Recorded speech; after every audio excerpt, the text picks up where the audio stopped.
नमस्कार. Ashish Datta YouTube channel मराठीमध्ये आपलं मनापासून स्वागत आहे. आज अशाच एका नवीन व्हिडिओच्या माध्यमातून तुमच्याशी संवाद साधणार आहे. चॅनलला जर तुम्ही नवीन आला असाल तर चॅनल लाईक करा, सबस्क्राईब करा आणि व्हिडिओ आवडला तर जास्तीत जास्त लोकांपर्यंत शेअर करा. नेमका व्हिडिओचा मुख्य विषय काय आहे हे जाणून घेण्यासाठी व्हिडिओ शेवटपर्यंत नक्कीच बघा. आणि व्हिडिओ स्किप न करता शेवटपर्यंत नक्कीच बघा. अत्यंत उपयुक्त अशी माहिती आजच्या या व्हिडिओच्या माध्यमातून तुमच्याशी संवाद साधणार आहे. नेमका व्हिडिओचा मुख्य विषय आहे की लाडकी बहीण योजना अंतर्गत KYC करण्यासाठी आता मोजकेच दिवस शिल्लक राहिलेले आहे. आज तुमची 24 तारीख आलेली असून आता मोजून 6 ते 7 दिवस लाडकी बहीण योजनेच्या अंतर्गत KYC करण्यासाठी राहिलेले आहेत. मुख्यमंत्री माझी लाडकी बहीण योजना अंतर्गत KYC करण्याची अंतिम मुदत ही 31 डिसेंबर 2025 ही आहे.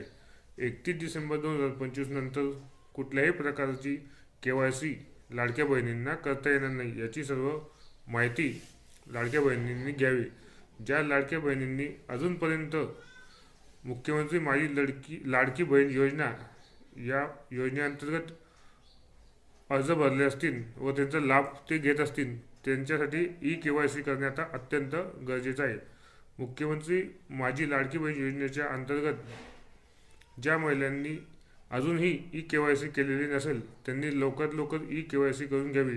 अन्यथा त्यांना या योजनेचा लाभ यापुढे भेटणार नाही आणि होणाऱ्या नुकसानीस त्या स्वतः जबाबदार राहतील याची त्यांनी नोंद घ्यावी.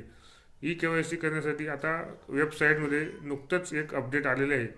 ज्या लाडक्या बहिणींचे वडील हयात नाहीत किंवा पतीही हयात नाहीत अशा लाडक्या बहिणींसाठी महत्त्वाची अपडेट वेबसाईटवरती आलेले आहे. त्यांनी पहिले KYC केलेले असेल तर पुन्हा त्यांनी KYC करायची आहे आणि ते अपडेट नोंदवायची. आणि जे आपल्याला कागदपत्र ते सांगतील सायबर कॅफेवाले, तुम्ही नेट कॅफेवाले, तर ते कागदपत्रे आपल्या जवळच्याच अंगणवाडी सेविकांकडे ते जमा करायचे आहेत. त्या कागदपत्रामध्ये काय काय जमा करायचं लागेल? तुमचे आधार कार्ड आणि पती नसल्याचे म्हणजेच पतीचा किंवा मृत्यू दाखला जोडायचा आहे आणि ते कागदपत्र अंगणवाडी सेविकांकडे द्यायचे आहे अंगणवाडीमध्ये जाऊन. अशा प्रकारे आज आपण मुख्यमंत्री माझी लाडकी बहीण योजनेच्या अंतर्गत KYC करण्याबाबत महत्त्वाची माहिती देणार हा आजचा व्हिडिओ केला.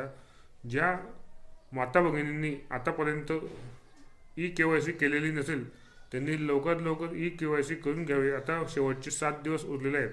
म्हणजे अर्थातच 31 डिसेंबर 2025 ही अंतिम तारीख आहे KYC करण्याची. त्यानंतर कुठल्याही परिस्थितीत लाडक्या बहिणींना या योजनेचे